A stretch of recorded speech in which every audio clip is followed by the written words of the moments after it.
I don't think I've posted a video in 2025, but looks like winter is almost finally over down here in southeast Oklahoma, and got a delivery tomorrow. This was a special order unit, and wanted to kind of go over some things that we're doing different for 2025 and what are some standard features for TFT trailers, home of the rollback car hauler. What I did is kind of took some ideas from some units that I've sold over the past couple years and some recommendation by some customers. As y'all know, TFT has the exclusive toolboxes that literally have the lids and a seal, trying to make them 100% waterproof. We've done a pretty good job, but the latches that we used to have literally still let water in around the hinge point. So this year we've gone to a stainless T-handle latch, which I am super excited about. The reason is that the latches are installed after the trailer is painted, and there is actually a gasket underneath the latch, between the latch and the door. And then I don't know if you can see or not, but at the bottom of the T handle, that is actually a rubber grommet or a rubber gasket, so that when you turn it and you latch it, that actually keeps the water out also. So super excited about these. We did a couple prototypes, but this trailer that is sold is actually being delivered tomorrow in Fort Smith, Arkansas.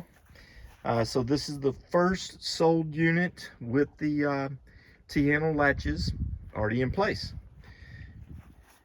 This is a really nice, this is a 20-foot, what I call my deluxe series. So it's got the spare tire wheel mounted on the front. It's got the wind fairing. Naturally, it has the No-Mo ramps decals. TFT trailer decals. This particular unit has the 2 full rows of E-track. It is winch ready. That means it has the winch plate in the passenger side toolbox. It does have the battery tray and the hold down, and it is wired, and there's a charger up underneath the trailer to charge the battery once you put the battery in it. Already done. That's what winch ready is. This customer wanted the stay pockets and rub rail, which is not something I normally do standard on the trailer unless somebody just wants it on a 7,000 pound GVWR. It is standard on the 10,000 and above, but he wanted it, so that's what he got. Tandem axle, 7,000 pound GVWR, 4-wheel electric brakes, torsion axles, parking brake on rear axle. All that is still standard. One of the things that I implemented, because I just dislike the other one so much, is a license plate bracket. It sounds really silly, but the other license plate bracket that used to be on the trailer put the license plate in a horizontal position.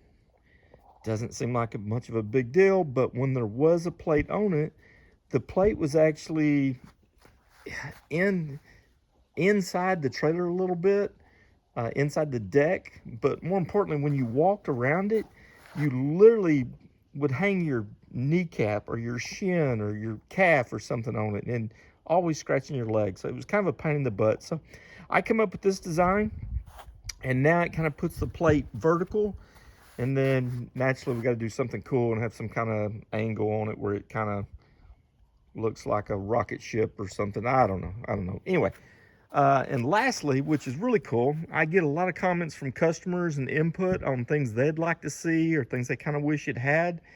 And one of the things was, a lot of the customers load and unload in their driveway, and when the trailer was rolling back or being rolled in the forward position after it had been loaded, it was kind of rough on the concrete, and it kind of scratched the concrete. And I had a customer from Louisiana that installed steel caster wheels. So what we did is we looked at some prototypes and some different ideals and stuff. I don't know if you can see that one over there, but now standard on all TFT trailers is a steel caster wheel, so that the actual caster wheel is just below the frame wheel of the trailer, so that is going to make contact with your loading surface if it's a level surface naturally, If you're in the dirt and stuff like that, it's a little different. But as far as loading, unloading on concrete, we now have steel caster wheels. I've had a couple questions about, you know, what do we do? Do the casters wear out? They are replaceable. There is a greasable bolt that goes through there to kind of make them last a long time. But I think the longevity of these things is probably going to be 5, 6, 7 years, something like that. No more than they're in contact with the ground when the trailer is loaded or unloaded. But it is going to, I think, really help protect the concrete and not leave the big scratch marks on the concrete anymore. So 2025 TFT trailers, steel caster wheels, new license plate bracket, and new toolbox lids with new stainless T-handle locking latches with gaskets. I think we're moving in the right direction. If y'all have any questions, just put a comment down below. Thank you.